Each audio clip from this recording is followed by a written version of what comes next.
What I'm hearing here now, I cannot see any women wearing hijab here. But we're talking on behalf of them and supporting them, which is fantastic. But you never have this conversation in my own country, supporting those women who do not want to wear hijab. First of all, I have to say that I'm not a Western woman. I grew up in a small village to a traditional family. All the female in my family, they wear hijab. My mother, my sisters, all my aunties. In fact, all the female that I know from the age of 7, the age of 7, I was forced to wear hijab. They all wear compulsory hijab.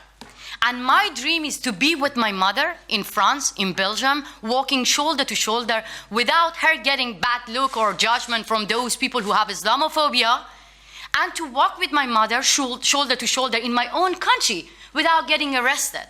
So I just wanted to be clear, if I talk against compulsory hijab, I'm not a Western woman.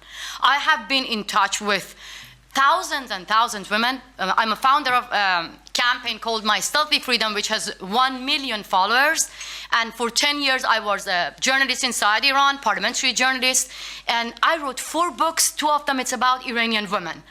But here, all I'm hearing, because of all the terrorist attack or Islamophobia, Donald Trump campaign in the United States of America, people want to talk about Muslim people and the minority here and their rights, and they totally ignore us. So my presentation is going to be about the female politicians who go to Iran, visits my beautiful country, and they totally keep silent. So my presentation is about why burkini ban has been suspended less than a month, but hijab has remained compulsory for more than 38 years. It is because of our struggles and protests against compulsory hijab is just on our own, and we are alone. We, the women of Iran, are alone to fight against compulsory hijab. I have met many female politicians around the world, and I send a lot of letters to Federico Mogherini, Catherine Ashton, Mariches Khake, a lot of female politicians around the world who go to Iran and visit the Islamic Republic of Iran. And I found that there are 4 arguments which make them hesitated to protest against compulsory hijab. And recently I saw a picture of Ségolène Royal, the Minister of Environment in France. She went to Iran, had a nice smile, wearing compulsory hijab without challenging it, without protesting against compulsory hijab, while the world was screaming and challenging burkini ban, including myself. But she was there. Without any challenge, she obeyed the compulsory law. So the 4 arguments. First, they say compulsory hijab required by law inside Iran. Burkini ban was a law in France, but all of us protested against it.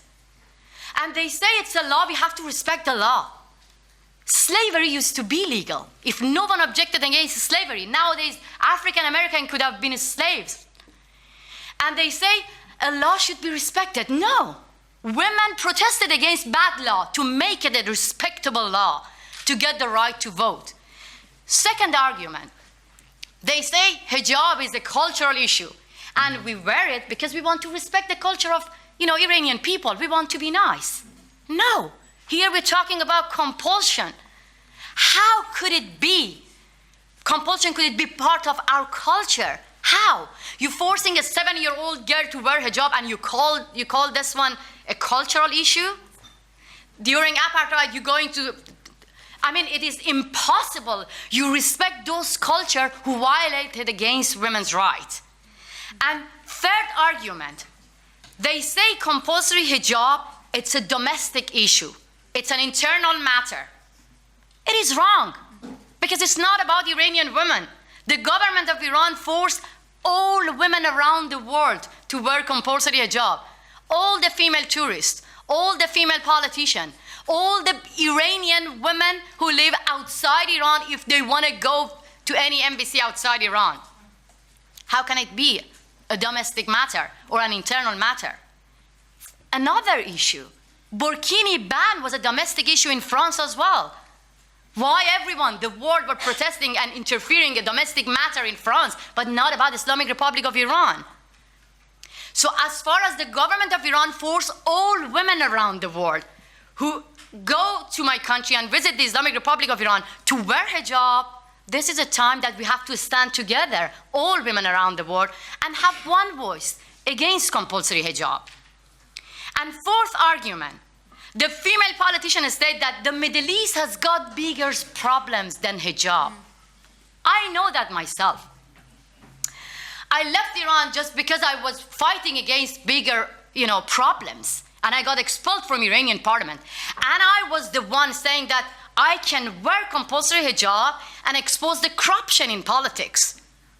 Because I was thinking about bigger problems. And I was the one that exposed the news of 57 people who got killed after the demonstrations in Iran. I was talking to those mothers who lost their beloved one.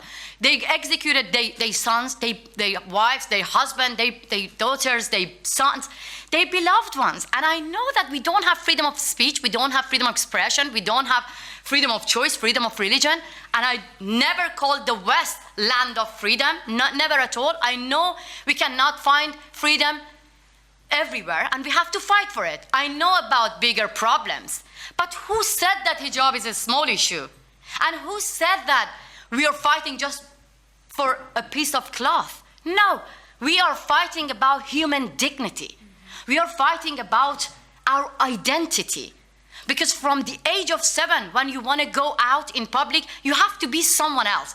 And be honest with me, each of you. Every morning, when you want to go out, you think about bigger problems in the world? No, you think about your appearance. You think about your dress. You think about what you're going to wear. And this is your identity.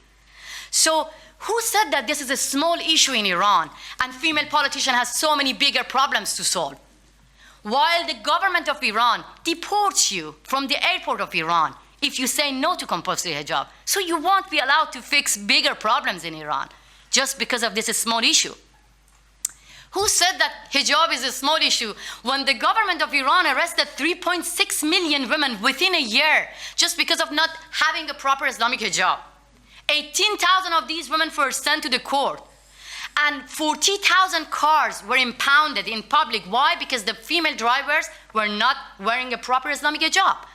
So if hijab, it's a small issue, why they spend millions and millions of dollars to keep this wall? To me, hijab is a wall, and it's not an internal matter. We have to stand all together and bring the wall down, because the rest will get easier. And this is the first step toward full equality. That is why I call all female politicians. I never call them to come and liberate Iranian women or save and rescue me. No, because Iranian women, they occupied the more than 60% places of the universities. So they are strong enough to stand up for their own rights. I asked Catherine Ashton, Federico Mogherini, and all of you female politicians around the world to stand for your own dignity. Because if our government come to visit Europe and you ask the female politician, remove your hijab, they will protest. They are not going to say that this is a law, we have to respect the law, or this is a culture and we have to respect the culture. So that is why I say that the European female politicians are hypocrites, because they stand up with the French Muslim women and condemn the burkini ban because they think compulsion is bad. But when it happens to Iran, they just care about money.